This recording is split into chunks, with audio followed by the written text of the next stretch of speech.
Value Investing FM, episodio 251.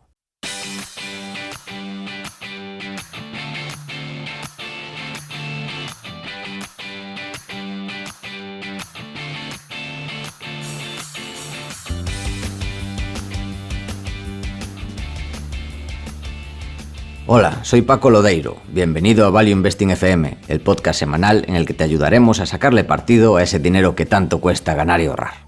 ¿Cómo? A través del método de inversión más seguro, sensato y rentable, el Value Investing. Te recuerdo que si quieres sacar partido a tus ahorros y no sabes cómo empezar, tienes a tu disposición mi curso gratuito de Introducción a la Inversión en Bolsa en la web academiadeinversión.com.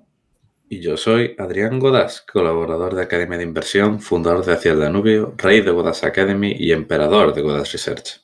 Si te interesa la inversión en minas, este es tu sitio. Te animo a hacer el curso gratuito en godasresearch.com. Y esta semana tenemos otra de nuestras geniales entrevistas. Pero antes, un warning que si hay veces que no hay warnings, hoy hay 3 warnings. Sí, warning triple, así que vamos a intentar ser rápidos. El primero es que este jueves, día 22, tenemos quedada gallega en el mercado compostelano La Galiciana, que es donde lo hicimos la última vez. Será del 12 del mediodía hasta media tarde, así que si os animáis, nos vemos por allí. No tiene ningún coste y bueno, no es necesario avisar, pero si nos avisáis en academiainversión.com/contacto, mejor, para saber aproximadamente cuánta gente va, pero si alguien decide apuntarse a última hora, allí estaremos, no habrá problema. También, con relación al gran evento 2023, muchas gracias a todos por la gran acogida. Habéis ido ávidos y veloces a por las entradas, ya que solo quedan unas 50, así que os lo recordamos, podéis comprarlas en valueinvesting.fm. Solo quedan 50, que ni malada, ¿eh? ¿Qué ganas tiene la gente? Sí, a ver, este año hemos conseguido reducir costes, bajar el precio y la gente tiene ganas de este tipo de eventos. El año pasado aún había gente que tenía sus dudas por el tema COVID y tal, y bueno, este año, pues ya ves, la gente se ha abalanzado por las entradas. Así que quedan pocas y no podemos ampliar. Eso sí, el sitio donde estamos entran 130 personas y no podemos meter a más. Así que lo siento, pero quedan esas 50 a día de hoy. Pero sí. No te olvides lo más importante, hay tacos. Hay tacos, hay crepes, creo que también, ¿no? Perritos. Pero hay tacos. Sí, eso fue una exigencia tuya. Sí. Los tacos. Ya ha funcionado, como claramente se ve por la demanda. Sí, exactamente. ¿Y qué más, Adrián? ¿Cuál es el tercer warning?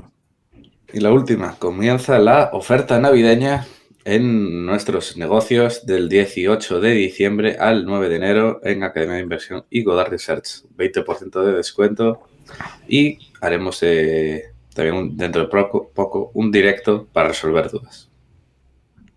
Muy bien. Y además de esto, tenemos nuestro patrocinador, que es el mismo patrocinador que la última vez, que ha arrasado la demanda de té. Decir que ha arrasado hasta me parece poco, ¿eh? Sí, la verdad es que sí. Para demostrar el poder que tenemos y la cantidad de gente que nos escucha, después de este patrocinio, le agotamos las existencias de té. O sea, se acabó todo. Sí. Además, este importado de Taiwán. Bueno, vamos a decir quién es el patrocinador, que es Prueba Té, que vende té premium taiwanés para auténticos amantes del té, seleccionados por Antonio Egea, que es ingeniero informático, afincado en Taiwán y apasionado del mundo del té, y él se encarga personalmente de seleccionarlos, hablando con los productores directamente, evitando intermediarios y buscando la máxima calidad del producto, haciendo que el coste sea más competitivo. Los tés son totalmente puros, con su sabor original sin añadidos. Yo llevo sobre un año consumiéndolo y ya lo he dicho, que soy adicto. Y también hemos hablado del problema que tiene esto, que después el té del supermercado ya no será igual. Es como pasar de beber un licor café auténtico a un licor café industrial, nada que ver. Pues lo mismo pasa con este tipo de tés. Y también, eso sí, ya vuelve a tener stock y hay un nuevo pack de iniciación al té premium, ideal para regalar estas navidades, amantes del té o para disfrutarlo en reuniones familiares. ¿Quieres añadir algo más? Sí, que como también la última vez, a mayores del pack, si estáis escuchando esto y introducís el descuento VIFM15, tendréis un descuento a mayores. Sí, Y exactamente. ya veis qué peligro ha sido la última vez. Igual ahora le volvemos a agotar otra vez en las existencias. Pues esperemos que así sea.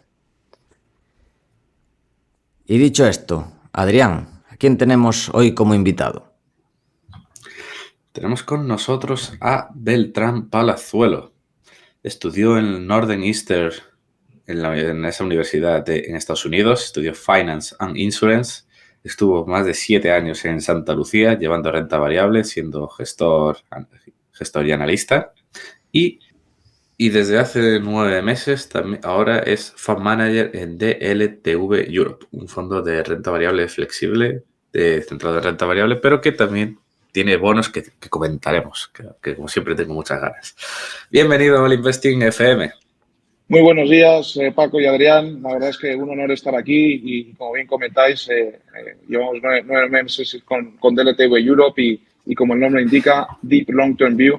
Venimos a hacer inversión de largo plazo desde un prisma fundamental y bueno, con la flexibilidad que nos otorga poder comprar hasta un 25% de bonos en ciertas circunstancias, pero vamos, el core de la estrategia son empresas buenas que crecen, empresas que ganan siempre dinero y empresas que añaden valor a largo plazo. Eso es un poco. Y bueno, con un capital casi permanente, con 2 anclas muy potentes y con dinero mío y de mi familia también importante en el fondo. Entonces, y bueno, hay gente que me lleva siguiendo mucho tiempo, así que bueno, de momento tenemos cerca de 8,3 millones y bueno, subiendo todas las semanas alrededor de esos 100, 200 mil euros todos los meses vamos captando, quitando algún ticket institucional que entra grande de vez en cuando. Así que poco a poco estamos haciéndonos un hueco. Muy bien, pues la primera pregunta es la de siempre, para empezar a conocer mejor a la persona que está detrás del fondo, que es ¿por qué empezaste a invertir? Bueno, la pregunta de por qué empecé a invertir, yo creo que lo he comentado anteriormente. Lo que me marca para ser inversor es la película en 1987 que es Wall Street, que me la ponen en casa con temprana edad, una película magnífica, vamos, con Michael Douglas, Charlie Sheen y el director es Oliver Stone y encarna a Ivan Boesky, que es Gordon Gekko, y bueno, en la época de los Carl Icahn, los Frank Lorenzo y los Mike Milken. Y entonces, al final, aunque realmente, bueno, Ivan Boesky no acaba muy bien, lo que marca es el impacto que pueden tener los mercados financieros en la sociedad, o sea, la riqueza que pueden crear para todo el mundo y la exigencia de mejorar cada día. Entonces, a partir de ahí, yo diría que esa película la vi cuando tenía 8 o 9 años, hasta que cuando tenía 12, que ya realmente me convencí que mi vida la quería pasar invirtiendo dinero a largo plazo. Entonces, bueno, yo creo que esa es la película que me marca y vamos, en octubre de 2002 tomo la decisión de que quiero dedicar mi vida a los mercados financieros y bueno, desde entonces hasta ahora.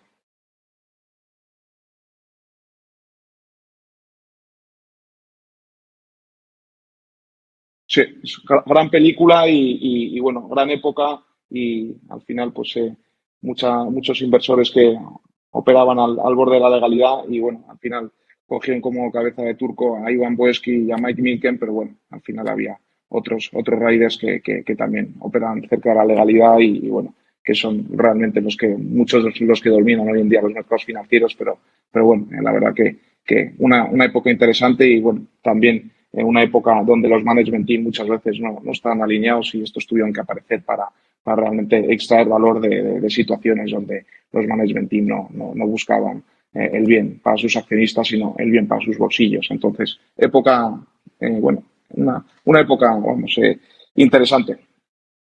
¿Cuál es tu estilo de inversión y cómo ha evolucionado? Fenomenal.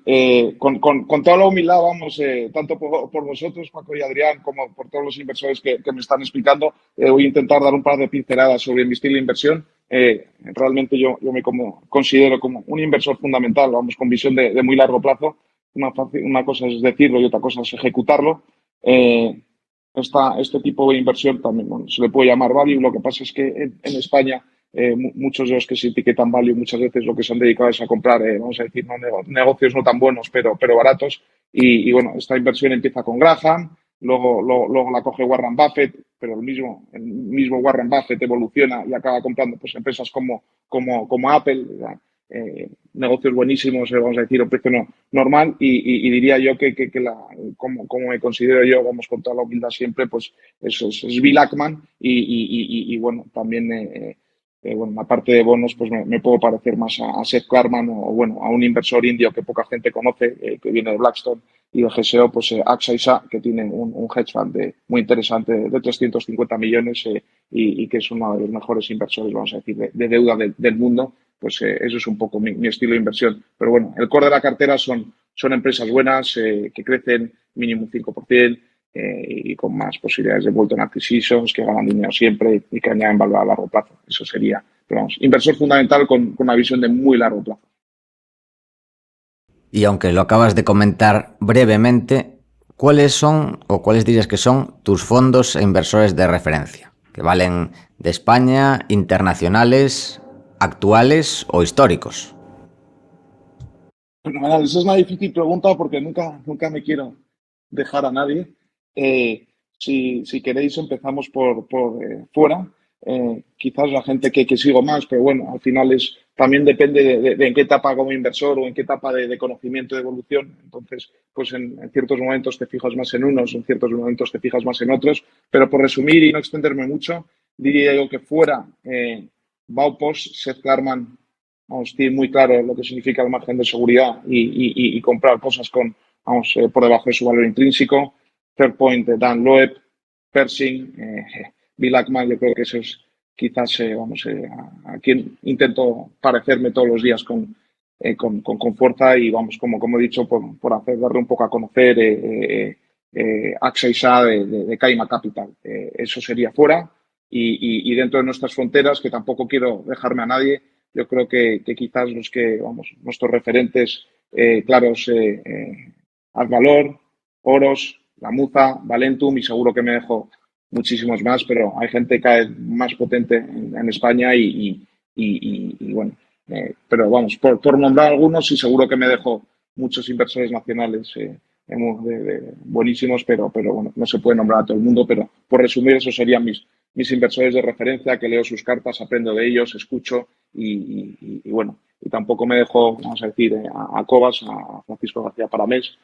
Quizás se comparto menos su inversión a día de hoy, pero bueno, es el que nos ha abierto el camino a todos y todos los que nos dedicamos a esto deberíamos estar muy agradecidos a él, porque él es el que ha inventado esto en España. Muy bien, la verdad, muy buen repaso. Y muchos han estado por aquí. Y en estos años, ¿cuál dirías que es la lección más importante que has aprendido durante tu historia como inversor? Quizás no lo puedo resumir en una frase y además siempre cada año, en función a lo que te vas encontrando, pues sobrepasas una cosa, pero si me dejáis tres frases rápidas de qué es lo que más he aprendido siempre, es estar siempre invertido en empresas buenas. Yo creo que esa es la primera decisión que tomo yo. Yo siempre estoy al 98-99% de inversión, porque timear el mercado solo sabe hacer George Soros y George Soros ya está jubilado, así que yo creo que estando con Nuble, nadie más sabe timear el mercado. Entonces, la primera es estar siempre invertido. Cuando siempre, bueno, en algún momento te equivocas y tienes una pérdida permanente de capital, en más del 90% de las ocasiones es porque la deuda lo rompe todo. Y luego una cosa que yo creo que muchos vicios que tienen, vamos a decir, sobre todo gestores del mundo no independiente, cuando llegan a la oficina todos los días, parece como que tuviesen que tomar una decisión. Entonces, una frase que me marca de Prem Watson, el fundador de Fairfax, es frenetic inactivity. El no tomar una decisión es una decisión en sí mismo. Entonces, quizás estas tres cosas es lo que me marcan todos los días. Es más, tengo un papelito delante del ordenador que pone Frenetic Inactivity para que, oye, no hay que tomar decisiones todos los días. Hay que pensar, hay que hacer research, hay que hablar con empresas, pero no hay que mover la cartera todos los días. Entonces, eso es una frase yo creo que muy potente y yo creo que en DLTV nos da una ventaja sobre la mayoría de los competidores. Muy bueno lo de la inactividad, que a veces es lo más difícil, aunque parezca lo contrario para muchos que nos estén escuchando. Sí, es que hay gente, no, ha salido el dato de inflación, ha salido no sé qué, parece que tienes que hacer algo. Yo lo que quiero es estar sentado en Alantra o en Sol Spa los próximos 15 o 20 años. No necesito traer la cartera, no necesito, o sea, las decisiones se toman pensando en casa con un té, con un café, revisando los modelos, revisando las calls, reflexionando, pero no que esa velocidad del mercado de los datos, de la cotización para arriba, para abajo, y la gente parece que bueno, o es muy positiva o es muy negativa. Entonces yo creo que es una gran frase y bueno, yo no soy la persona más lista del mundo, pero lo que sí trato es de aprender de los más listos. Entonces eso es una frase que tomo muy a rajatabla. Pues después de esta introducción vamos a pasar a las tesis de inversión, que es lo que más le gusta a nuestros oyentes, que además es una cartera muy original porque hay empresas que algunas yo desconocía totalmente, algunas españolas, algún bono, bueno, es una cartera muy interesante. Y vamos a empezar con Montana Aerospace. ¿A qué se dedica la compañía y qué le has visto interesante para ser una de las mayores posiciones del fondo? Pero bueno, antes de entrar en Montana, o sea, para que escuchen los oyentes, yo tengo 47 empresas en el fondo, las 17 mayores posiciones pesan el 67% de la cartera, son 3,9 de peso, y luego hay 30 empresas que pesan el 1,1 de media, o sea, habiendo empresas que pesan el 0,5 o 1,5, o sea, que al final lo que es también vital a la hora de gestionar esta cartera es el grado de convicción con el grado de sizing o con el grado de upside potential atado con el modelo de negocio. Entonces, que es muy importante. No es lo mismo tener un 5% de peso que un 1. Pero entrando en Montana Aerospace, que como bien comentas es la mayor posición del fondo a día de hoy, tiene tres segmentos, una parte aeroespacial, otra parte de e-mobility, que fabrican, vamos a decir, las cuadrículas para los battery packs, para los coches eléctricos y la parte de energía, que son cables para transportar y generar energía y también ciertos cables para los coches eléctricos, pero vamos a centrarnos en la parte más importante, que el 75-80% del EBITDA viene en la parte aeroespacial. Básicamente lo que hacen estos señores, fabrican piezas críticas de aluminio, de titanio, de metales duros y de composites para sobre todo Boeing y Airbus. Estos señores que montan Aerospace, el mayor accionista es Michael Tochner, que es un empresario austriaco. Esta empresa sale a bolsa en 2021. Lo que viene es a ayudar a Boeing y a Airbus a eficientar sus cadenas de suministro. Sus cadenas de suministro se han alargado demasiado, cada vez está todo más externalizado. Los aviones antes de llegar a Toulouse han dado 3 o 4 vueltas por el mundo con lo que es en coste y en huella de carbono. Y estos señores, aparte de llevar a cabo, gracias con la salida a bolsa, que levantaron dinero y luego una ampliación de capital, han comprado empresas magníficas a un precio magnífico, como puede ser ASCO. Lo que han hecho son 2 greenfields en Rumanía y en Vietnam, donde tienen una multitud de procesos bajo un mismo techo. O sea, yo creo que lo escribía en mi carta. Solo en los últimos 5 años, entre el CAPEX y las adquisiciones y el build-up de working capital, se han gastado con 1.300 millones. Ahora mismo esas plantas están con un bajo grado de utilización, pero ya tienen los contratos. Y cuando hablamos con Boeing, con Airbus, no es que no tengan demanda, es que lo que no tienen son las cadenas de suministro que les sigan. Montana es de los pocos, por escala, que le pueden seguir. Y bueno, yo creo que la empresa más parecida que tendría Montana Aerospace sería Precision Castparts, que es una empresa que compró Berkshire Hathaway, si no me equivoco, en 2018-19. Y aún así, Montana Aerospace está muchísimo más integrada en procesos en el mismo techo. Hace un mes y medio estuvimos visitando las plantas en Rumanía. como con otros oyentes que han pasado por tu programa, como con Luis de Blas de Valentum y otros inversores que también están invertidos ahí, con el fundador, con el CEO Gallarn, con el CFO Michael Pistauer. Nosotros también otra cosa importante es lo que compramos, nos subimos en un avión, vamos, lo tocamos y volvemos a pensar y volvemos a analizar. Y esta empresa realmente no le ha ocurrido nada, es lo que le llamo yo un broken IPO. Estos salen a 25 francos suizos, ejecutando muy bien su plan estratégico, amplían capital en 27-28 francos suizos para seguir. La empresa está en 40 y entre pues la guerra que no está muy lejos en Ucrania y pues un poco tensiones, la gente se piensa pues que las tensiones en la subida de los materiales le afectan, pues que no le afectan porque lo traspasas con un cierto decalaje. La acción se ha desplomado desde casi 40 hasta 10. Nosotros empezamos a comprar en 15 francos suizos y hemos ido comprando hasta 10, ahora están 15 otra vez. Y realmente yo lo que le veo es, bueno, realmente cuando tienes clientes tan potentes y no te van a dejar ganar más de un 12-13% de retorno sobre el capital empleado, pues lo que sí que tienes es muchísima visibilidad en la parte aeroespacial y esta empresa, una vez que las utilizaciones llegan al 90-95% en sus plantas de Vietnam y Rumanía, estos señores van a escupir 200 millones de flujo de caja. Cuando estaba en 10 la cotización valía 600, realmente no tenía ningún sentido. Entonces, ¿por qué ha bajado? Pues eso es una buena pregunta, porque hay inversores, pues como no tienen liquidez venden, porque como las plantas están en Rumanía venden, porque no han hecho el trabajo suficiente y como ven que no genera caja, pero no genera caja porque están haciendo un build-up de working capital tremendo para tener los materiales. O sea, la gente no ha hecho el trabajo fundamental y bueno, poco a poco, a medida que se va pasando el tiempo y vamos viendo que Boeing y que Airbus van cumpliendo con sus backlogs altísimos, Montana Aerospace está ejecutando y haciendo lo que había dicho, pues poco a poco yo creo que esta empresa debe valer 45-50 francos suizos. Y es core y sobre todo importante, valor y precio para nosotros vale 45-50 francos suizos por acción y si están 15 francos suizos, pues ahora mismo tenemos como un 5 o 7% del fondo. Tenemos que ser coherentes con lo que pensamos y eso estamos haciendo.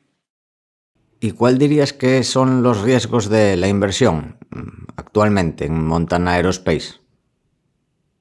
Bueno, los riesgos de la inversión ahora mismo es quizás el riesgo más importante si Vladimir Putin decidiese invadir Rumanía, eso podría ser un riesgo, pero bueno. A ver, si Putin invade Rumanía, creo que hay mayores preocupaciones que la planta y las acciones. Eso es lo que veo yo. Y sobre todo la gente cuando dice, no, y si hay tercera guerra mundial, pues ahí ya va a dar igual porque el dinero que tengamos en el banco, en acciones, ¿no? Ahí ya nos vamos todos a tomar por saco. Entonces, sí, es un riesgo. Y bueno, quizás otro riesgo que quizás ahora mismo la situación de balance, que realmente tiene alrededor de 400 millones de deuda, pero esa deuda viene del build-up en working capital que para poder ejecutar los contratos que tienen casi 470 millones de working capital y que ya no van a necesitar invertir en working capital, vamos, nunca. O sea, cuando llegan a máximo grado de utilización todas las plantas son 1.900, 2.000 millones y si es lo que necesitan, es voluntariamente han decidido subir su working capital para poder ejecutar. Es más, muchos proveedores que no tenían ni balance ni el material han perdido los contratos y les han dado más contratos a Montana. Te diría yo, esos son los riesgos. Bueno, y luego que añadamos, pues igual en vez de 25% de margen EBITDA en la parte de IVA especial, pues igual es 22 o igual es 32. Nosotros pretendemos siempre pues no estudiar demasiado los modelos, entonces pues que en vez de 200 millones acaba generando solo 160, 170, pero bueno, vale 950 horas, o tampoco sería una gran metedura de patas. Es un poco, podrían ser los riesgos. También esto es una empresa, aunque no cíclica en demanda, porque vamos, el mayor coste son el combustible, el queroseno para las aerolíneas, entonces están muy incentivadas a cambiar los aviones para que y todo lo que son aviones nuevos es bueno para Montana Aerospace y bueno, entonces esos son los dos grandes, Putin y bueno que no hayamos hecho bien los deberes y en vez de 200 a 150, 160, quizás eso puede ser uno de los errores, pero bueno. creemos que tenemos buen margen de seguridad. Y algo que te caracteriza es visitar a las empresas. ¿Qué es lo que más te aporta en estos casos? Porque no es el único caso, el de Montana Aerospace, donde has visitado las fábricas. Y de hecho, estás comentando que vas a visitar ahora muy pronto otras en el norte de Europa. ¿Qué es lo que te aporta? Haciendo aquí un breve inciso. Pues eso es una gran pregunta y eso es una pregunta que me trato de hacer yo. O sea, realmente puede aportar o muchísimo o nada. Simplemente al final, cuando visitas una empresa, un complejo industrial, sueles estar solo un día o dos en esa empresa con el equipo gestor, viendo la planta y internamente piensas mucho, tienes la tesis de arriba abajo. Eso es una cosa que... Y luego puedes encontrarte sustos. O sea, al final llegas ahí como si fueses a un museo, abres los ojos, hablas con el jefe de planta, hablas con el CFO, si el CEO, si la visitas con ellos o si solo con el jefe de planta y con relación con inversores, y puedes encontrarte sorpresas o no puedes encontrarte sorpresas. Desde, me invento, si estás en Setúbal viendo la planta de Navigator y te dicen que no, que ya no va a haber más build-up de inventario y ves inventario por todos lados, pues dices, joder, ¿por qué hay tanto inventario? O cuando ves dos competidores, uno te dice que tiene mucho valor añadido y que los márgenes son del 5, pero que van a ir al 15, y el otro competidor tiene el 15, ves las dos plantas y ya solo ver con la limpieza, que una te puedes echar a dormir y en otra está sucia, y encima el jefe de planta pues no se ve muy espabilado. O sea, muchas cosas. O desde cuando en un complejo industrial, por ejemplo, en lo que es el tema de pulpa y papel, lo que necesitas es estar todo integrado. Pues cuando visitas la planta de Iberpapel y ves que está encajonada o visitas la planta de Navigator en Setúbal, o sea, esos márgenes ya los ves por el layout de la planta industrial. Entonces, todo y nada, o sea, siempre es información. Puedes ir a una visita de planta y no encontrarte nada que ya tengas toda la información y puedes llevarte grandes sorpresas. Y luego, muy importante, hemos comentado antes dos anclas potentes, una institución financiera potente y un family office potente que nos apoyan con inversores ancla. Tengo todo mi dinero y todos mis familiares igual invertidos en el fondo, no hay vuelta atrás. Entonces, no sería la primera vez que hay competidores nuestros que están invertidos en ciertas empresas, que se van de vacaciones a Nueva York. Y GoWex, por ejemplo, tenía teóricamente oficina en Nueva York. Yo no puedo estar en Nueva York y no ir a visitar la oficina de GoWex, por ejemplo, porque ahí hubieses visto que era una estafa. Entonces, solo ir y ver que hay una oficina, ver y hablar con el jefe de planta, con él o con los trabajadores, si les ves contentos o no les ves contentos, o sea, para que eso te puede determinar si hay paz social o no, pues mucha información sacas en una visita de planta.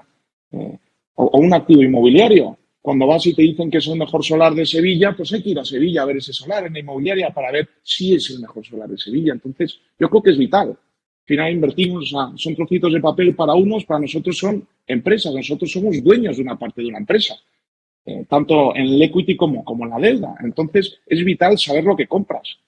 Eso es un poco lo que opino yo. Vamos, y como me han enseñado, vamos, mi jefe Miquel Navarro, vamos, que tengo un montón de cariño y que hablamos mucho. O sea, es como me enseñó a trabajar. Entonces, así lo hago. Me recuerda al caso de Wirecard, que decían que tenían en Filipinas, facturaban un montón, era de los principales mercados de Filipinas, y que realmente la oficina era enana, no había como 3 empleados y que básicamente era eso, lo que tú dices, igual que lo de GoWex en Nueva York. Cualquiera que hubiera ido allí a verlo ya se habría dado cuenta de que todo era una estafa y que era todo mentira. O preguntar, ¿quién es tu cliente? ¿Quién es tu cliente? ¿Ves, no facturo tanto en Asia, dime quién es tu mayor cliente y vas a hablar con el cliente. O sea, es que había tampoco por no hablar mal de nadie, un fondo francés que tenía el 10% en su fondo, un Wirecard, joder, o sea, que seguro que igual habían estado de viaje en Vietnam, en Filipinas o en Tailandia de vacaciones. Dedícale un día a que los inversores y vete a ver qué ocurre ahí, pide una reunión. O sea, para mí sería, vamos, no me lo perdonaría nunca, porque todos cometemos errores, pero vamos, errores de ese tipo, o sea, estoy dispuesto y voy a poder todo el trabajo no cometerlos. O sea, por vaguería no puedo cometer ningún error.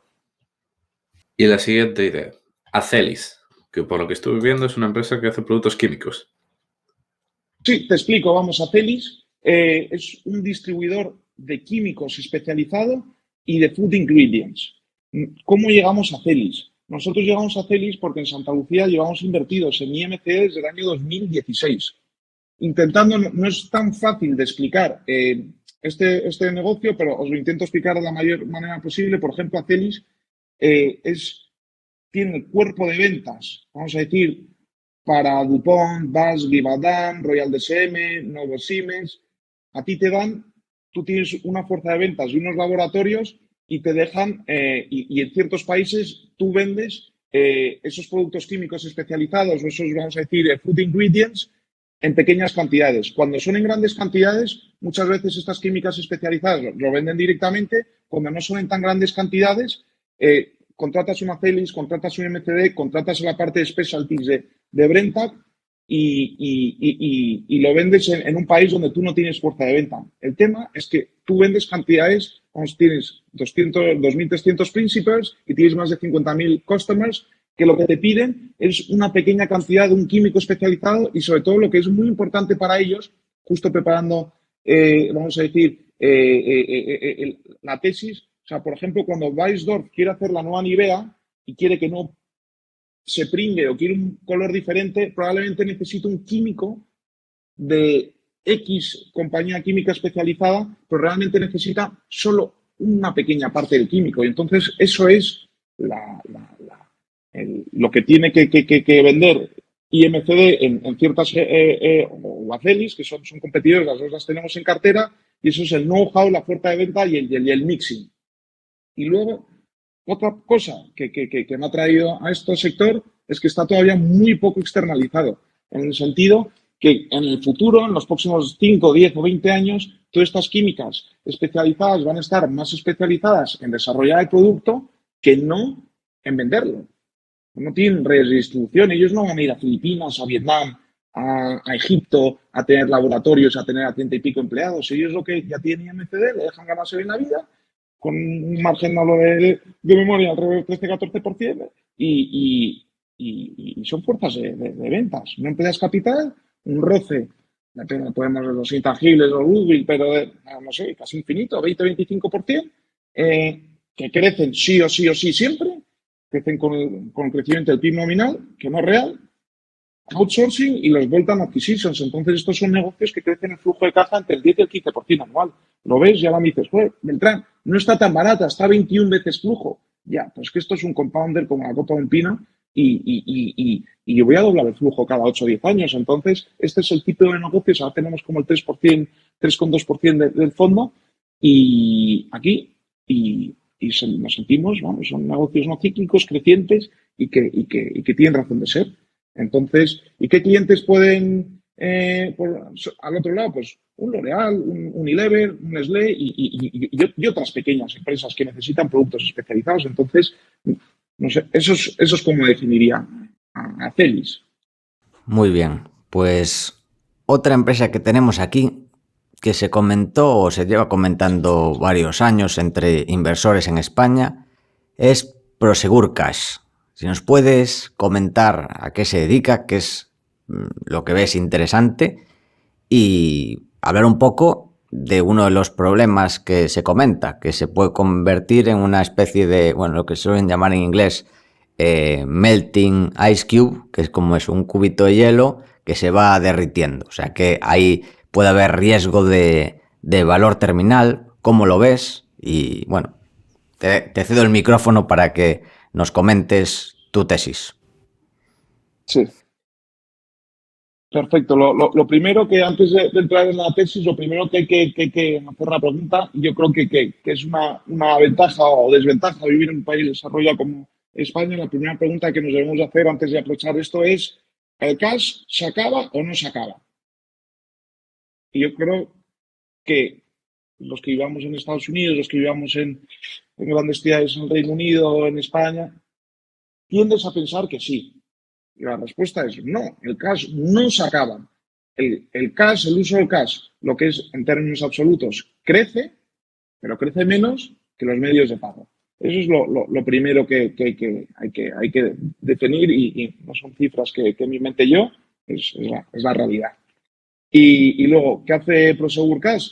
pues tiene, vamos a decir, dos segmentos, que es el cash in transit, vamos a decir, transportar dinero y otras mercancías, cada vez más lo está haciendo de alto valor añadido. Por ejemplo, en Brasil transportan desde iPhones, productos de farma, pues como Viagra, porque claro, ya saltan el camión. Y luego, pues en los retailers, el Cash Management Service, que es lo que es la recogida dentro de las paredes del cliente y el conteo de Banco Central. Una vez que lo cuentas, aparece en la cuenta. Y luego tiene nuevos productos, como pueden ser lo que se llaman el MAES, lo que se llama Lumis, el Smart Cash, es pequeños retailers que no tienen la escala para contratar las recogidas de dinero, depende en qué país, pues una recogida de dinero pueden ser, pues no sé, alrededor de 120 euros, instalan máquinas que les hacen lo que es la contabilidad, evitan que tus empleados pues les vaya un poco la mano y una vez metes el dinero en la caja aparece en tu cuenta bancaria y luego pues otros negocios de nuevos productos como corresponsabilidad bancaria, Forex, etc, etc.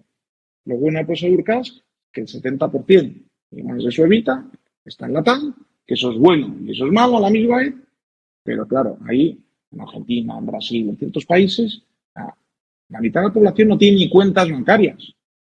O Prosegur Cash paga nóminas en las plataformas petrolíferas, offshore y en minas donde no llega blancos ni nada. Entonces, y luego, es muy interesante que cada vez está más presente en Asia, muy interesante, países como Filipinas, como India. Una buena noticia es el merger, a ver si se la aprueban en Australia, que es un país que solo hay dos competidores, es el pequeño que le está dando más problemas. Y también está presente en Indonesia, si no me equivoco, y cuando lo que es valor terminal, pues en algún momento quizás puede tener problemas de eso, pero yo creo que no estamos ni a 5 o a 4 décadas cerca. ¿Por qué Prosegur Cash la acción ha ido tan mal? Salió a cotizar en 2 euros. En esa época, Argentina contaba mucho de no solo de su revenue, sino de su EBIT. Y Argentina, pues desde el 2017, pues ha sido un completo desastre. Y entonces ahí la acción salió a 2, llegó a estar en 3 y la acción volvió a 1,50, 1,60. Y el tema es que el COVID, cuando todos tus clientes no han podido abrir, lo que ha acelerado una serie de cosas, pero hacia arriba y hacia abajo. En el sentido que bueno, ha acelerado una serie de trends, pero bueno, esa serie de trends, cuando ha reabierto la economía, o sea, te puedo decir que el tercer trimestre del año 2022 ha sido el mejor trimestre de Prosegur en términos de revenue en su historia.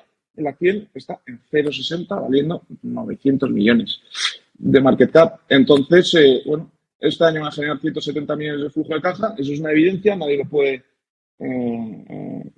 una cosa es el beneficio neto, pero hay que ver los intangibles de las adquisiciones y luego lo que es como tiene negocios en muchas geografías, lo que es la parte de intereses está guarreada, realmente no son más de 6-7 millones de intereses al año y parece con 30, entonces cuando coges el CAPEX, la depreciación y la amortización y esa serie de cosas neutralizas por working capital que estamos creciendo, son 170 millones este año de flujo de caja, 200 millones el año que viene y hay un plan para llegar a 2.000 de revenue en el año 2030 con los márgenes EBITDA del 18, que eso va a ser como 300 millones de flujo de caja. Entonces, claramente sé que mi riesgo es el que habéis comentado, Paco y Adrián, pero no puedo, o sea, al final, no sé, viene a ser un poco la tesis como de los señores de Advalor con Consol Energy en el tema del carbón.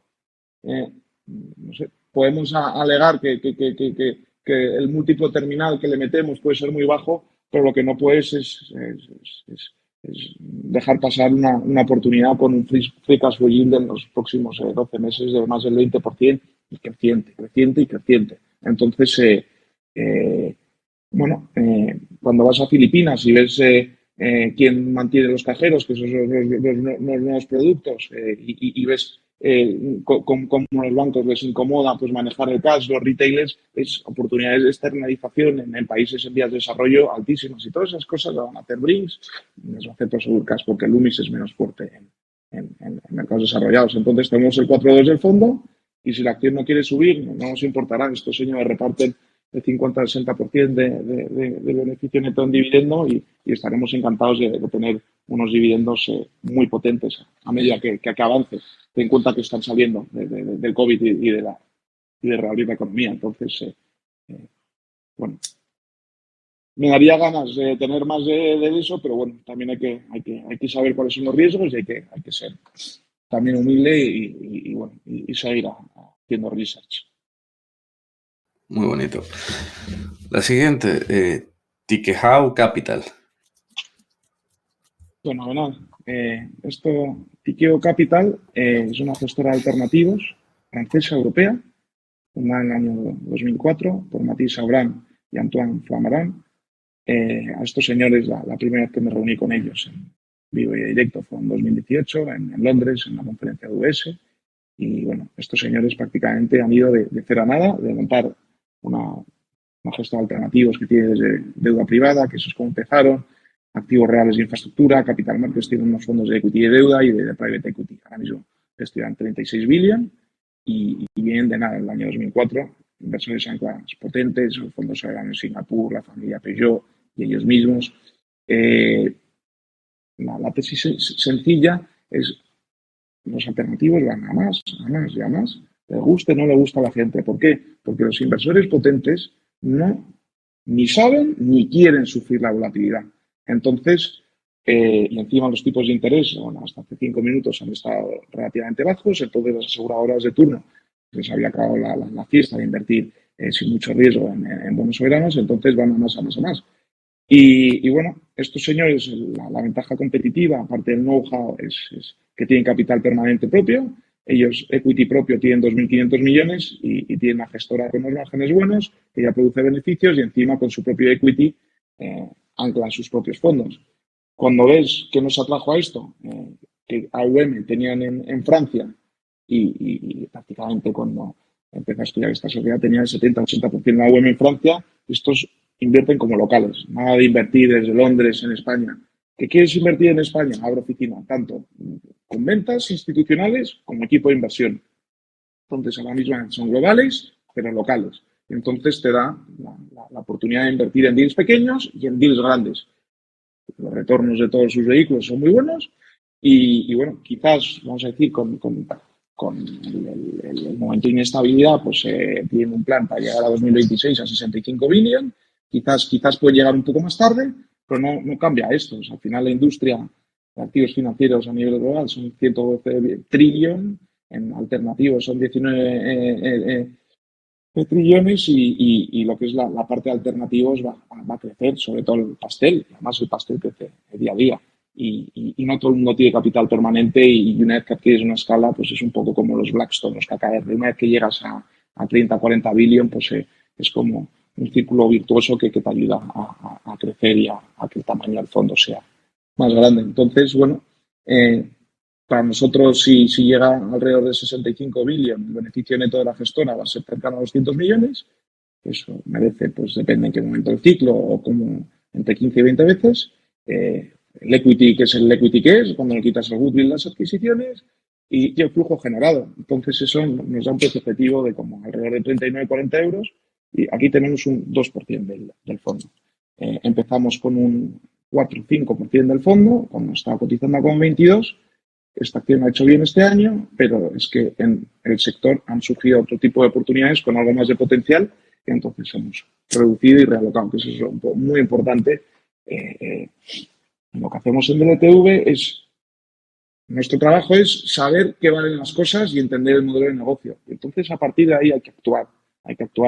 Si tú tienes un 3 o un 4% del fondo cuando la acción vale 22 y luego vale 24 o 25 y tienes oportunidades aún mejores, o sea, cada inversión tiene vamos a decir, un precio objetivo y una evidentemente por modelo de negocio. No es lo mismo una cíclica, pues una multiple 10 que una compada en múltiplo 20 veces flujo de caja, pero hay que ser consistente con lo que pensamos y bueno, en todo vamos a decir, cuando la gente estaba mareada en el año 2020, 2021, cuando todo subía y todo lo innovador, la gente se olvidó que lo importante es que tú vales en función a lo que produces hoy o la capacidad de producir en el futuro. Le metes un múltiplo y le metes una tasa de retorno.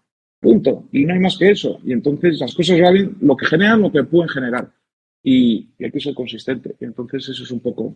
Me gusta mucho. Tikehau, hablo mucho con ellos, se juegan dinero con nosotros y yo creo que nuestro dinero está salvo ahí. Y otra empresa que tenéis, esta ya más tecnológica, es Calrey. Además es un sector que está pues bastante en el punto de mira, o sea, tiene una parte de interés general, pero luego además es cíclico. Bueno, si nos puedes explicar un poco sobre Calrey y sus particularidades, porque estoy hablando del sector, pero luego cada empresa es un mundo. Fenomenal. Pues empezar diciendo que, bueno, Calrey tenemos el 0,5 del fondo, entonces eso ya te dice muchas cosas, o que no conocemos suficiente o que tiene peligros. Esta es una inversión que me la trajo y la trajo. Empezamos a estar invertidos en Santa Lucía, mi compañero y amigo Kevin Alonso, que formaba parte del equipo de renta variable y ahora sigue hablando con ellos, con Antonio Manzano, otro gran profesional. Sobre todo Kevin tenía, como ingeniero de profesión, tenía mucho conocimiento en este tipo de empresas y eres el que nos la trajo y bueno, cuando lancé el fondo pues sigue con la posición. ¿A qué se dedica esta empresa? Y aquí seguro que igual alguna cosa no la defino demasiado bien y lo siento por los oyentes y por vosotros, pero bueno, se dedica al diseño y al desarrollo de semiconductores de alto rendimiento para procesar grandes cantidades de datos para todas las cosas de la inteligencia artificial. O sea, pues data centers, coche autónomo, torres 5G, temas aeroespaciales. Y la característica de esta empresa es que ellos no tienen fábrica, solo diseñan. Además, es una empresa francesa, con lo cual, cuando ves a NXP y a Safran, ves que el gobierno francés les ha ayudado muchísimo con grants para desarrollar el producto. Y ellos fabrican en Taiwán, además como a día de hoy es una empresa que no tiene mucho revenue, como alrededor de 20 millones de revenue, es totalmente flexible en costes y se dedican a desarrollar el producto, pues tipo una ARM, pero vamos, ARM, pues todos sabemos la calidad. Y bueno, el gran interrogante de esta empresa, cuando hablando con mi compañero Kevin, me decía, este producto es muy bueno. ¿Y por qué es muy bueno? Sobre todo por el tema del rendimiento y la eficiencia del consumo del producto que tienen. Entonces aquí el gran interrogante es, ¿va a conseguir los contratos o no va a conseguir los contratos? A principios de este año compré una compañía de software que se llama Arcapix y con eso lo que es la gama de productos la ha acabado de desarrollar. Y bueno, hace varias semanas amplió capital porque otra de los interrogantes, esta compañía, como todavía no tiene mucho revenue, toma alrededor de 10 millones de flujo de caja al año y ya ha conseguido grandes contratos. Y entonces nos dicen con quién, con empresas estadounidenses y entonces yo creo que es una alternativa porque cada vez más, vamos a decir, que si los necesitas para Europa, necesitas que esté fabricado en Europa. Si lo necesitas para Estados Unidos, que esté fabricado en Estados Unidos. Y entonces, con estos grandes contratos que ha firmado, cuando ves los márgenes de esta industria, no sería raro que esta empresa hiciese márgenes de alrededor del 14-15%. Y entonces, cuando ves el tamaño de la industria y la calidad de sus accionistas y la calidad de sus clientes, no se ha cerrado a pensar que esta empresa en un futuro próximo, por ejemplo, en 2025, puede estar facturando 100 millones, eso le daría 12-13 millones de generación de flujo de caja y más hacia adelante, a finales de década, facturar 400 o 500. Entonces, vamos a decir que esto es una empresa, pues una apuesta, vamos a decir, con riesgos, pero con potencial. Y vamos, aquí un poco lo que estamos apostando es a los únicos fabricantes europeos pues, de temas de semiconductores con contratos y ya con revenue y con balance. Entonces, bueno, 0,5, seguimos aprendiendo y a medida que vayan ejecutando el plan de negocio, igual ocurre que la acción ha subido, pues bueno, fenomenal por el 0,5% del fondo, igual lo que ocurre es que ejecutan 2 años de plan de negocio, la acción está donde está y entonces pues ahí tomamos más participación. Entonces yo creo que mucha opcionalidad, pero seguimos aprendiendo, 0,5 del fondo. Y ahora mismo con nada que le pueda hacer daño porque ya tiene balance hasta que sea generador de flujo caja de positivo. En el año 2024 tiene 35 millones de caja bruta, vale 115 millones, entonces muy cómodos. Nuestro precio medio en el fondo está con 22-23, esta empresa viene de 50 euros por acción y no nos extrañaría verlo en esta década en 50-60 euros por acción, pero vamos, seguimos aprendiendo y seguimos dejando que ejecuten su plan de negocio. Tampoco somos expertos en tecnología, así que a medida que vamos, esos contratos que van firmando lo van ejecutando y pasa por la línea de ingresos y lo generan caja, eso nos va a dar información muy buena de que quizás puede ser una buena opción. Qué bueno. Y ahora pasamos a la parte que siempre a mí me encanta, los bonos, los buenos bonos. De hecho, que yo sí, supongo que estarás de acuerdo. A mí me estoy sorprendiendo lo poco que la mayoría de gestores y de fondos suelen dedicar a analizar la renta fija y la parte de bonos y deuda de las propias empresas que llevan. Tuvimos la suerte la semana pasada, sí que comentamos algún bono, bastante, el típico caso también de acción donde no quieres el equity, pero el bono sí que es interesante. Y en estas tiene pinta de que vamos a ver más, vamos a volver a tratar un tema parecido. Y puedes contarnos un poco sobre el bono de Tugol Oil. Fenomenal.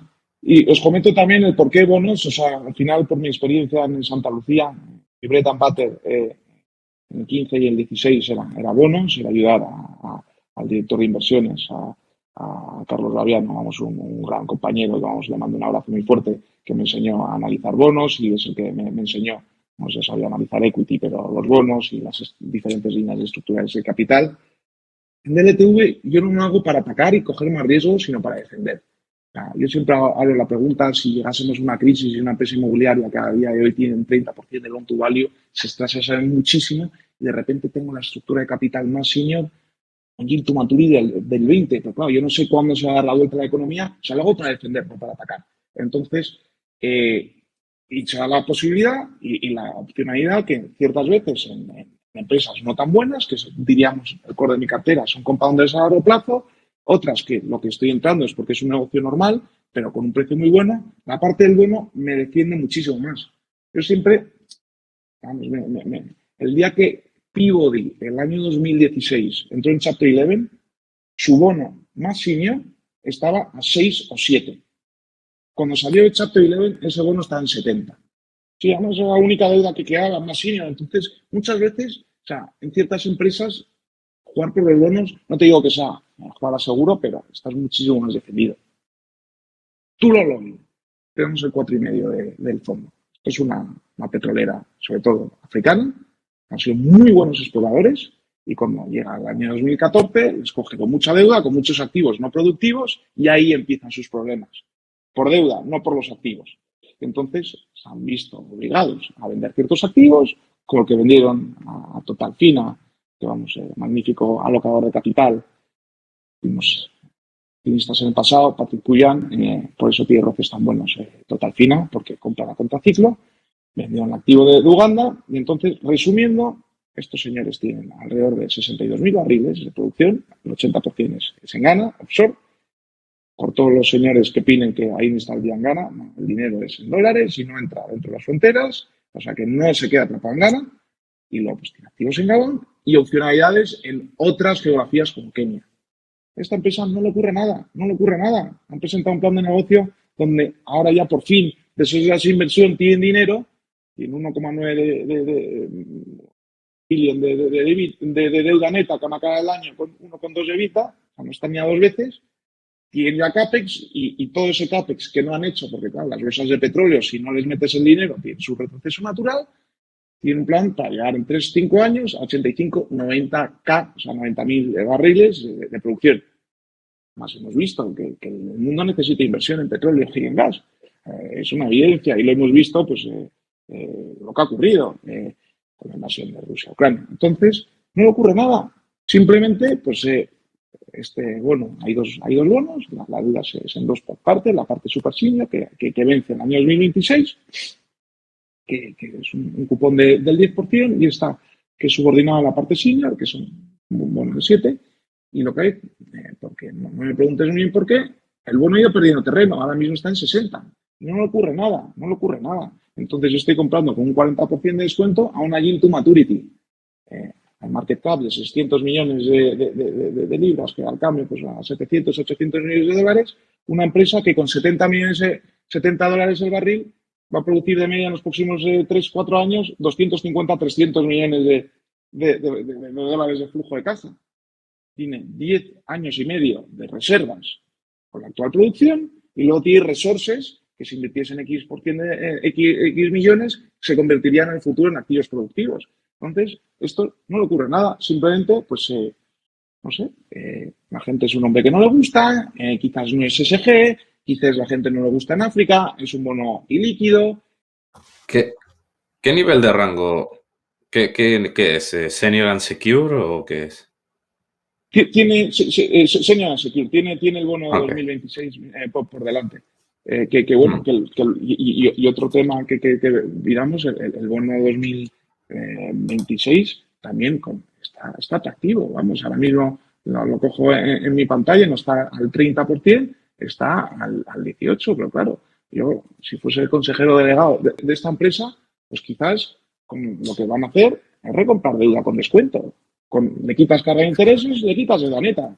Entonces, no le ocurre nada, pero no le gustas. Por ejemplo, nuestros amigos de Avalor, que lo digo con toda la humildad y siempre, porque para mí ellos son me miro al espejo y quiero parecerme a ellos cuando sea mayor, tiene el 12% de la compañía y están muy tranquilos.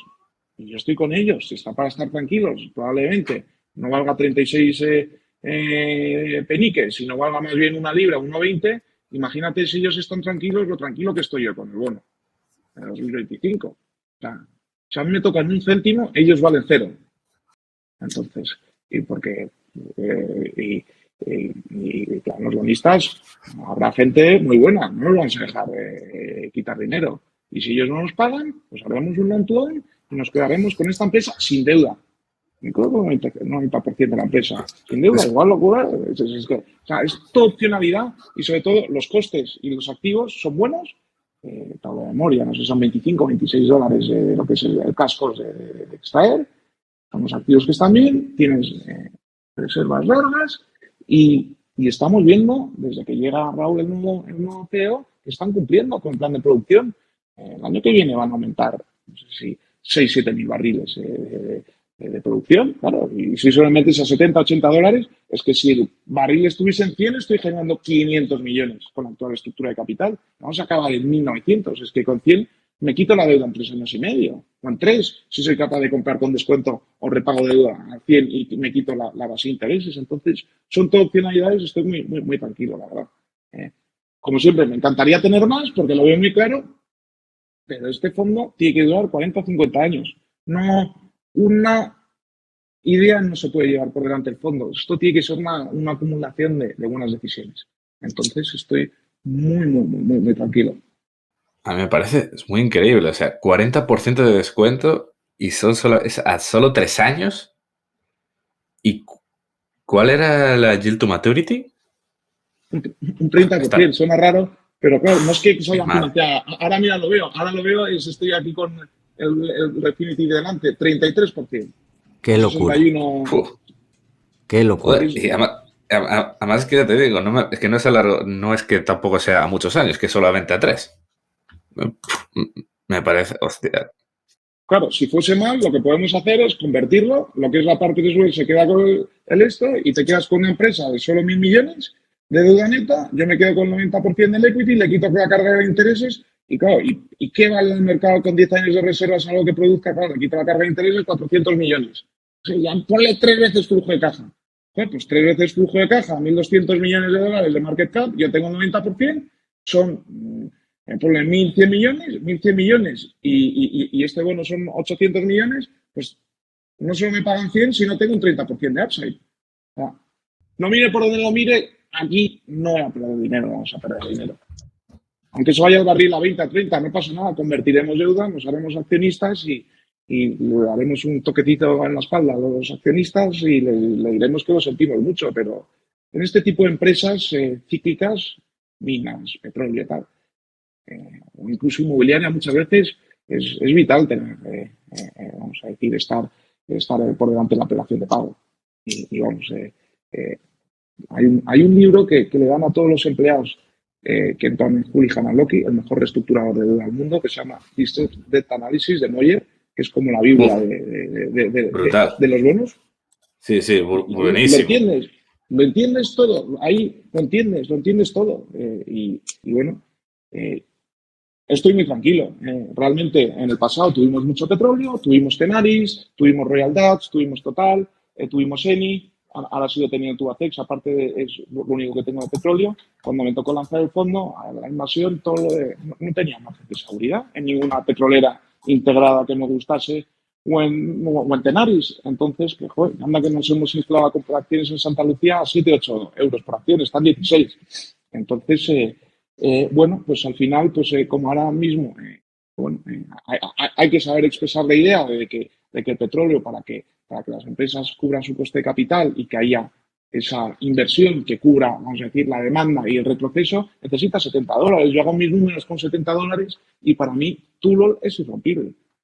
Siempre puede haber un riesgo, siempre puedes tener, no sé, algún desastre geológico que haga que la bolsa pierda presión y que lo que dicen y no reservas no es así, que tenga más retroceso. Siempre puede haber riesgo, pero bueno, habría salido hasta ahora. Estos señores los llevo siguiendo desde el año 2015, penando por su balance y desde la desinversión de Uganda, pues con un balance ya muy aceptable. Entonces, sería mala suerte que en 8 años saliese algo en esos activos que llevo siguiendo 8 años y que no ha ocurrido. Entonces, muy, muy tranquilo y bueno, ahí estamos. De momento, pues matamos el fondo, empezamos a comprar algún bono pues en 75 y a medida que ha ido cayendo el bono, pues hemos ido comprando más. Por eso, que si luego hablamos de la rentabilidad del fondo, desde que hemos lanzado, evidentemente en un mercado muy complicado, yo veo potencial por todos lados, porque hay unas acciones que nos han ido muy bien, en donde hemos reducido y hemos reciclado ese dinero, en otras, pues aunque el cupón corrido nos han ido dando rentabilidad, es que un matiz del 31-32% en petróleo con activos a 25 o 26 dólares de coste de extracción, pues a mí se me hace muy interesante, pero bueno, puedo estar equivocado. ¿Cuál es el nominal del bono? ¿100.000? ¿O hay más bajo? Estos son 200.000. Más alto todavía. Entonces esto para Sí. inversores retail básicamente imposible. Salvo que manejen mucho dinero. Claro, inversores retail imposible. Por eso, bueno, es una opción. Evidentemente, no tampoco quiero marketear el fondo agresivamente, pero bueno, es una de las cosas del ETV en la clase A. Se puede comprar a partir de 10 euros, pues hay cosas ahí. O sea, podríamos ir los 47 nombres, nombre por nombre, y todos tienen una razón de ser. Pero sí, es claro, imagínate, pues para un particular, pues 0,60 por 200.000, pues es mucho dinero, porque claro, aunque sean 120.000 euros, no vas a tener solo en todos tus ahorros un bono. Entonces, claro, diría yo pues que en este bono, aunque sea un inversor particular y muy concentrado, no sé, no recomiendo más de un 10% de nada, porque luego hay veces que ocurre lo que nadie cree que puede ocurrir y lo que no hay que es que ninguna idea se puede llevar por delante el trabajo duro de un año, de dos por delante, pero es muy atractivo. Para el que pueda y que tenga un bolsillo profundo, se lo recomiendo. Totalmente. ¿Y sigues teniendo el bono de Atento también? Sí, esto es otro ejemplo de por qué los bonos y la flexibilidad de DLTV Europe. Sí, tenemos un 3,5 del fondo en el bono Atento y lo mismo, podemos hablar, también son accionistas de Teleperformance, ellos es mal llamado call center, es un customer experience, una empresa, es el número 1 en Latinoamérica, en Filipinas, para hacer nearshoring de Estados Unidos desde Filipinas, un contrato de 20-30 millones. Esta es una empresa que compró Beina Telefónica, que ganaba mucho dinero, que hacía mucho en el segmento y bueno, pues típica operación de private equity, compro barato, genero caja, reduzco deuda, amplío múltiplo y lo vendo. Y eso que hicieron, un sector, vamos a decir, en continuo desarrollo, donde había que invertir sobre todo estar en la vanguardia en tanto en producto, porque tú eres un agregador de tecnología y lo que ofreces es ciertas soluciones a tu cliente y se despistaron. Entonces, Bain puso un peak loan, los que le prestaban dinero al 11-12% acaban haciendo un loan to own, entonces se perdieron el control, hacía otra historia simple, llega un nuevo management team, le dan la vuelta, empiezan a invertir en un producto, se ve en la cuenta de resultados y nada, bueno, pasan el COVID, que eso fue muy, muy complicado. Imagínate, con más de 100.000 empleados en Latinoamérica, que no es como, no sé, Madrid, Barcelona, cualquier otra ciudad de España, donde hay transporte público bueno, ahí usan combis, donde de la noche a la mañana no le llegaban los empleados a la oficina. Entonces, tuvieron que hacer work from home para el 70-80% de sus empleados y sufrieron. Pero bueno, saliendo del COVID con fuerza del año 2021, los stakeholders querían su core estar ahí, pusieron la empresa en venta, estaban recibiendo ofertas por 35 o 40 dólares por acción y sufren un ciberataque en Brasil en diciembre. En Brasil, más del 50% de su EBITDA y la campaña de Navidad es donde el cuarto trimestre es el mejor. Y bueno, un desastre. Un desastre, pues aunque sean 3 días de revenue, va todo el margen. ¿Por qué? Porque tiene los mismos costes y no entra el revenue. Y encima, cuando refinanciaron y sacaron un bono al 8%, las exigieron los bonistas hacer una estructura, vamos, de hedging para dólares reales y el Banco Central, bueno, a decir de historia corta, tiene un hedge que le está aumentando lo que es el coste financiero, pero bueno, que en febrero del año 2024 prácticamente rolea y no le cuesta dinero. Y bueno, esta empresa, como has entrado a pedir cierta gente que te ha pagado tarde y no has podido contratar, tú como aumentas ingresos con los contratos que ya tienes y tienes que ir constantemente vendiendo nuevas cosas para incrementar el revenue. Este año ha sido un año flojo, económicamente hablando.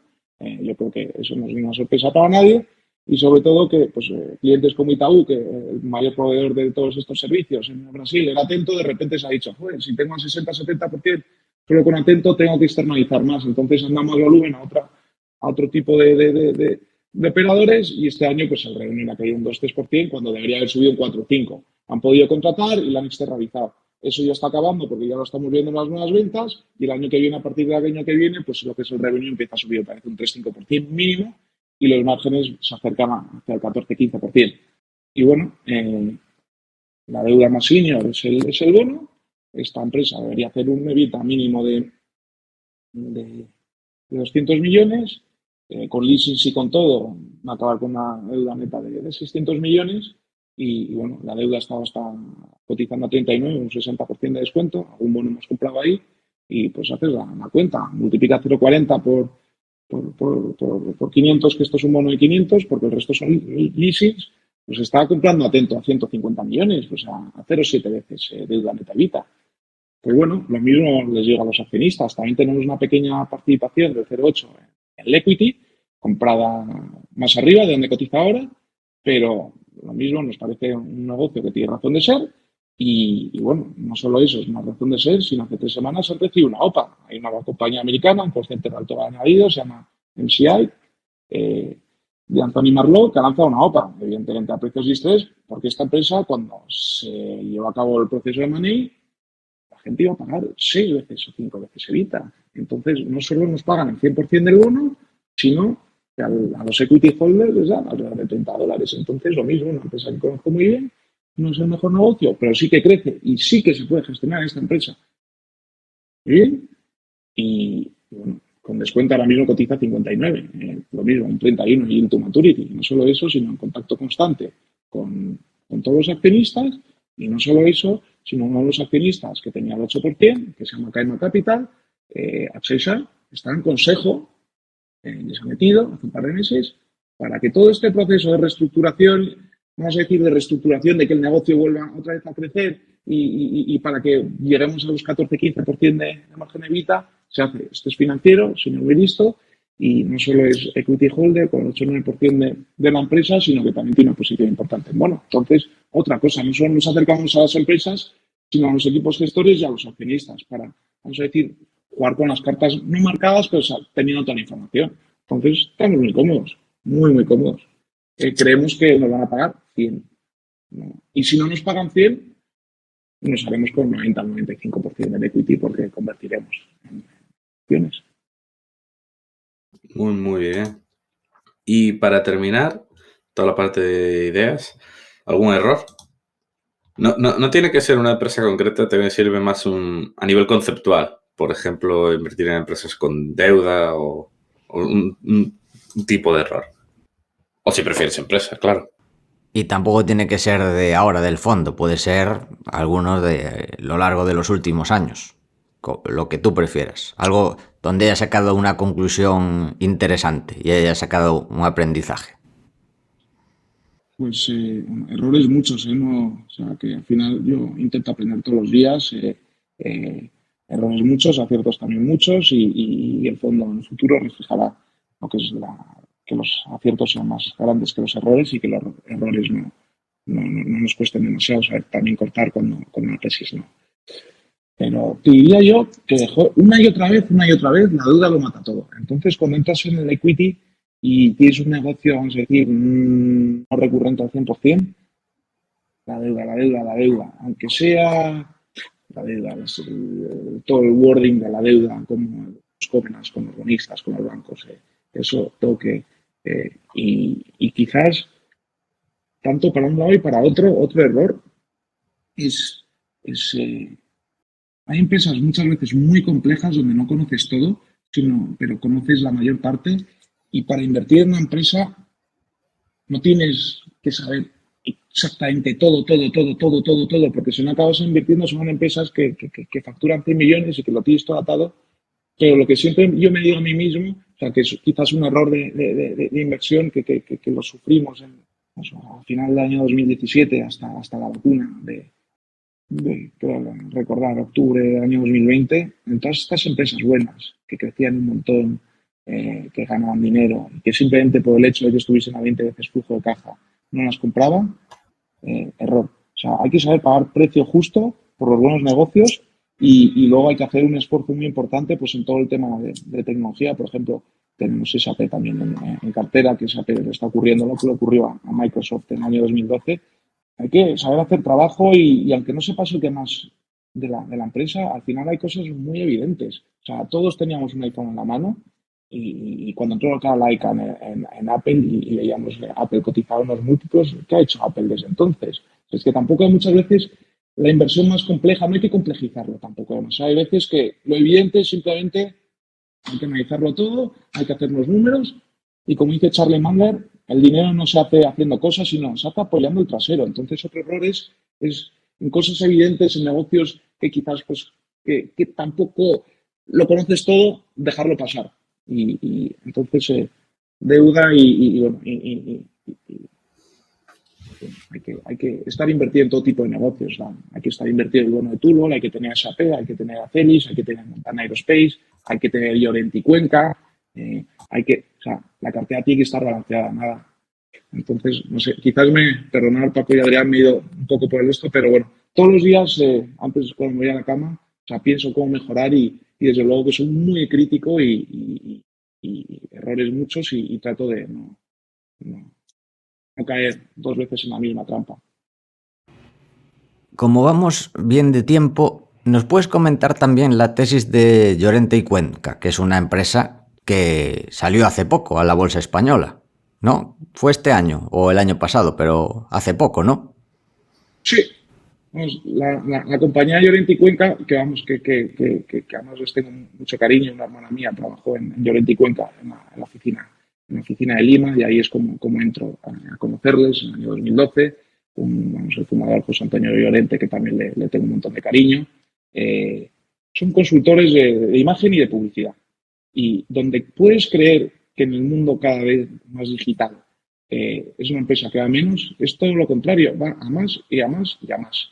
Es más, las empresas con cierto tamaño, cuando tienen una campaña publicitaria, cuando tienen, no sé, una cerera, un vertido, un problema con un empleado, hoy en día nadie es capaz de tomar una decisión sin un Llorente en Cuenca que le asesore en todo eso. Hoy en día, cuando quieres sacar un nuevo producto, tienes porque estos también agregan tecnología y ofrecen un servicio. Cuando quieres sacar un nuevo producto, tienes que saber qué está ocurriendo en LinkedIn, en Twitter, en los periódicos interactivos. Entonces, es un consultor de publicidad y de imagen y cuando sufre algún tema de emergencia y tienen el plan para ser el número uno en habla hispana. Han empezado, que hay un libro, múltiples libros de la historia de Llorente y Cuenca, pero hay uno de ellos que es la biografía de José Antonio, muy interesante, un luchador y un empresario muy honrado y muy hábil. Y están, como generan mucha caja, y los clientes, vamos a decir, están muy contentos con ellos, han empezado lo que hago en España, lo hago en habla hispana, lo hago en Portugal y ahora están penetrando en Estados Unidos, han salido a bolsa, que se han quitado de medio en private equity y ha entrado un inversor de renombre muy importante, malagueño, que también les hizo de arca a salir a bolsa, que vamos, otro de los grandes inversores españoles, a don Rafael, vamos, que también coincidimos en Barón de Ley cuando Santa Lucía tenía el presidente de la compañía. Y esta empresa es muy fácil, orgánicamente crece en el 8-10%, cada vez penetran más en más geografías y no solo ahora están ejecutando M&A, entonces tienes el 8-10% de crecimiento orgánico más el M&A, simplificando que este año van a ganar alrededor de 8,9 millones. Esta empresa, a los precios actuales, vale 116 millones. Tú vas metiendo el crecimiento orgánico y las adquisiciones y te das cuenta que sin demasiado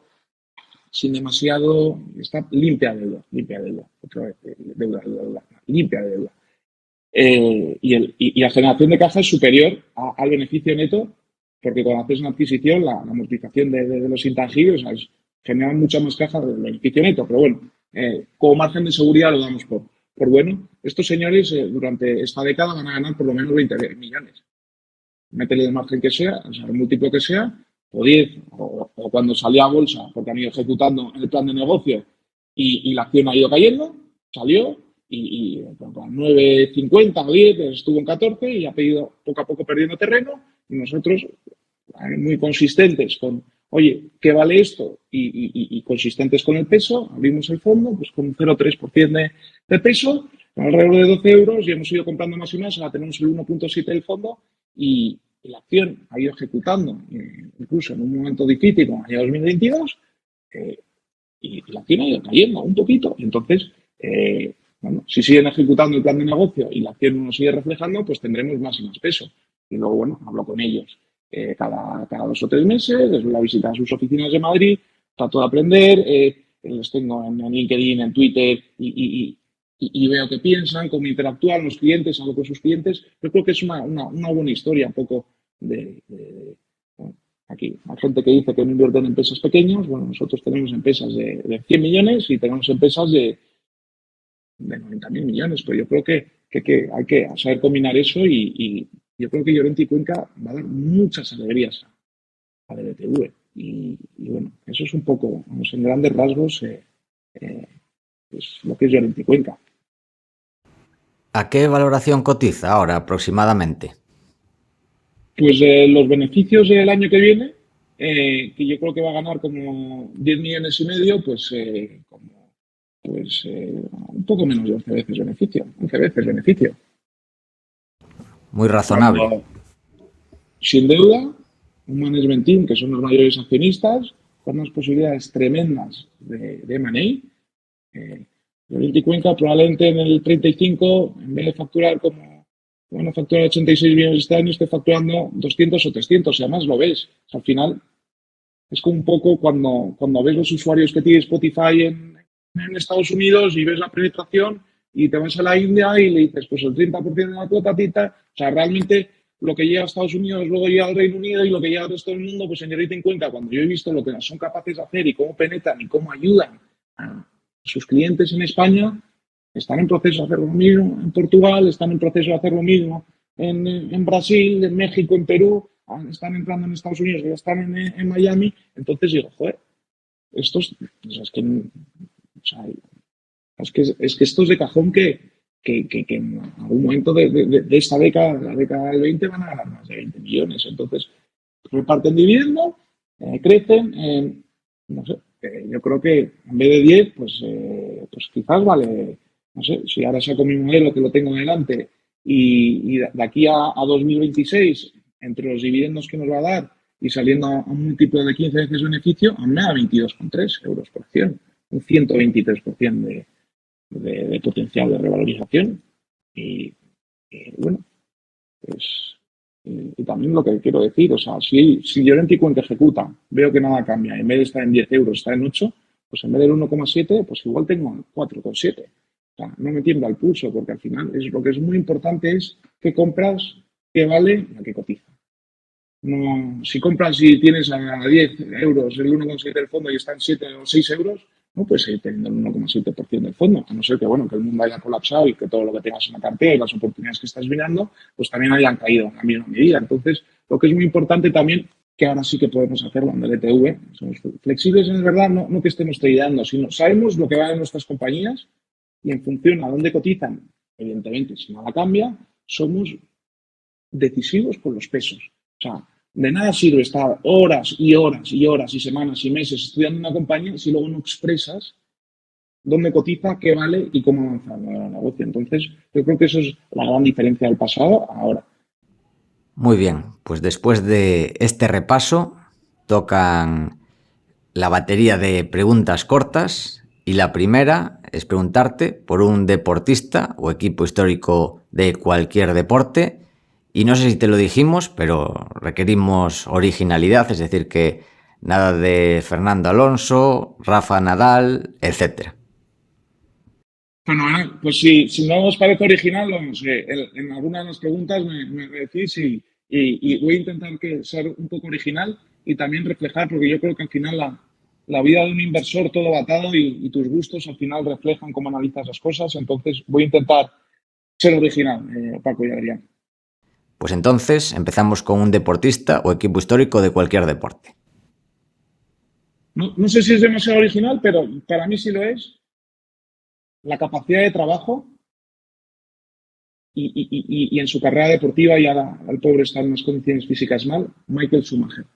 ¿Por qué? Esto aplicado al mundo de la inversión. En el sentido, el buen inversor del mal inversor, también muchas veces ves cuando las cosas empiezan a no salir bien, cómo luchas para ayudar a la empresa o por tu participación para que las cosas se encaucen bien. Entonces, Michael Schumacher no solo ha ganado, si no me equivoco, 7 campeonatos del mundo, pero cuando el coche no era bueno, ¿cómo luchaba con el segundo mejor coche en Fórmula 1? ¿Cómo se defendía? ¿Cómo hablaba con los ingenieros? Trabajaba más que nadie, mientras su compañero de equipo nunca estaba en Maranello, él estaba día y noche en Maranello, hablando con los ingenieros, mejorando el coche, y de hecho, el Ferrari llegó a ser el mejor coche, cuando llegó era un coche tercero o cuarto, y lo convirtió en el mejor coche. Entonces, la capacidad de trabajo y de persistencia. Un artista. Pues un artista, quizás Mike Jagger, con 79 años, el tío sigue dando conciertos y joder, los Rolling Stones siguen pegando fuerte. Entonces, pues, me sorprende. Ojalá con 79 años podamos estar hablando aquí con vosotros, explicando pues que DLTV tiene una TIR del 9,5 y hay ciertos errores. Al final, cuando te gusta lo que haces, hay que trabajar hasta que el cuerpo te dé. Y Mike Jagger parece que lo hace. Un empresario. Empresario, Eduardo Santos Ruiz, dueño del 100% de Barón de Ley, la saca a bolsa en el año 96-97 con el 15% o 20% de equity stake y con visión de largo plazo, cómo va recomprando con el flujo de Barón de Ley acciones, con la ley de OPAS en la mano, amortizándolas y bueno, el último paso lo dio en el año 2018. Le vendimos nuestro 3,5 en Santa Lucía y bueno, la verdad es que un jugador de fondo, quitarse el sombrero y admirarle. Ojalá pudiese tener yo Barón de Ley a título personal. Buen negocio, buen producto y bueno, quitarse el sombrero y ganó la partida. No podemos decir nada más. ¿Un filósofo o pensador? Pues perfecto. Quizás pues Leonardo da Vinci, pues un adelantado a su tiempo. Quizás esta no es muy original, pero vamos, en tema de filosofía quizás no es mi fuente, vamos a decir, más donde mi conocimiento es más extenso, pero bueno, sí que la verdad que de Leonardo da Vinci es un tío adelantado a su tiempo. Un sitio para comer y qué pedir en ese sitio. Fenomenal, por ser un poco original y quizás como esta noche voy a cenar ahí con unos amigos que vienen de fuera a visitarme, un restaurante en Madrid que se llama Landó y bueno, con un buen vino tinto, pues carne con patatas fritas y pimientos puede ser una buena comida. Una canción. Hay una canción de la banda sonora de Wall Street, es This Must Be the Place. cuando Bud Fox se amuebla su apartamento, su penthouse. Una película, aunque ya nos la podemos imaginar. Sin duda Wall Street, pero si no, por ser un poco más original, hay una película que se llama Rough Trader, que es la historia de Nick Leeson, que era el jefe de Barings Bank en Singapur, cómo se baja el Barings Bank y lo tiene que rescatar ING, apalancado hasta las narices de futuros del Nikkei, y bueno, y con el terremoto de Kobe, pues 1.200 millones de pérdida del Barings Bank, que era donde tenía la reina de Inglaterra sus ahorros. Así que eso es, para conocer Singapur y cómo eran los 90, pues puede estar divertida. Muy buena la peli, que era el banco más antiguo de Inglaterra, si no me equivoco, y se lo cargó haciendo el bestia. Eso es, la verdad es que... Con derivados. Joder, imagínate, menudo susto. Y por último, un videojuego. Hace tiempo que no juego a videojuegos, pero vamos quizás pues los videojuegos que más he jugado cuando era joven, el FIFA y el Call of Duty. Dos grandes videojuegos. Muy bien. Pues con eso ya llegamos a la parte final del programa, un poco más reflexivo, y es ¿qué has aprendido este último año? He aprendido muchas cosas, pero yo creo que remarcar que todo es posible, puede ocurrir cualquier cosa. Cuando analizas una empresa, o sea, tienes que tener en cuenta todo para el sizing de las posiciones y para la tesis de inversión y bueno, quien diga que lo sabía, pues quizás o era muy listo o no nos está diciendo toda la verdad. La invasión rusa a Ucrania para mí es una sorpresa. Dentro que había muchas tensiones, yo no le daba más de un 5% de posibilidades y entonces todo es posible. Hay que estar preparado para todo, en la vida y en la inversión sobre todo. ¿Qué estás intentando aprender en estos momentos? Bueno, la última empresa que me estoy mirando es Intercos, que es una empresa que es el dueño de la fórmula para el maquillaje, las cremas y las fragancias de empresas como Estée Lauder y L'Oréal. Me parece una buena empresa y estoy intentando aprender lo máximo posible de ese sector. Y es una buena empresa, es muy probable que acabe entrando en cartera. Intercos, empresa italiana, 1.200 millones de market cap y gana como a día de hoy 54, 55, roces del 13-14, creciendo al 8, 9, 10%. Bueno, tipo de empresa que nos gusta. Compounder, a poner el trasero encima y a esperar. Consejos y libros para inversores. 2 libros. El último que me he leído es There's Always Something to Do, de Peter Condell.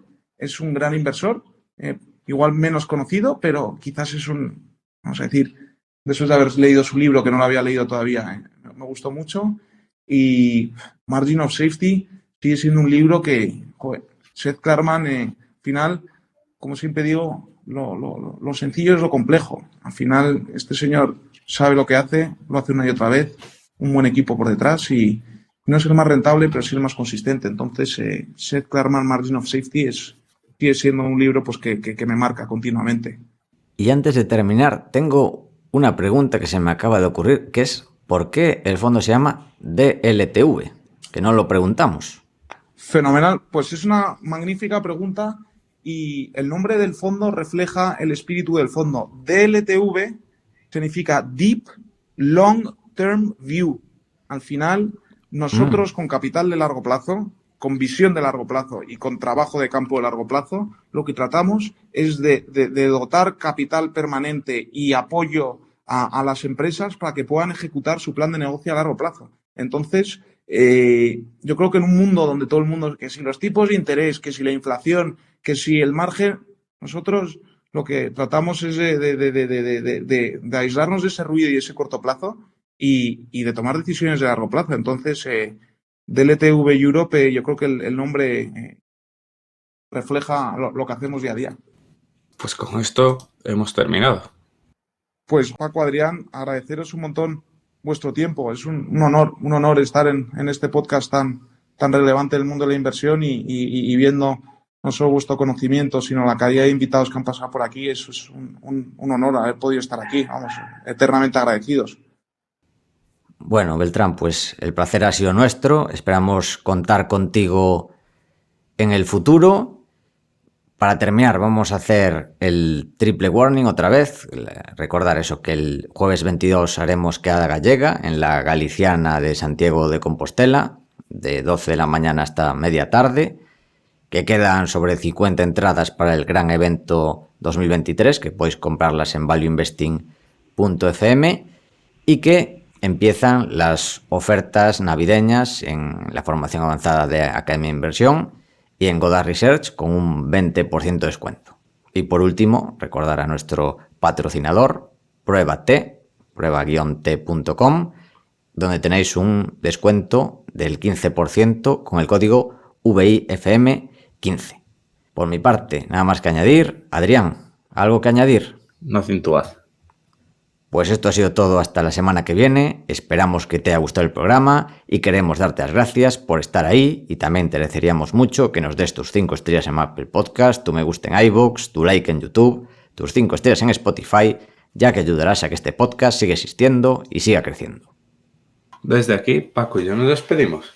Que el valor te acompañe.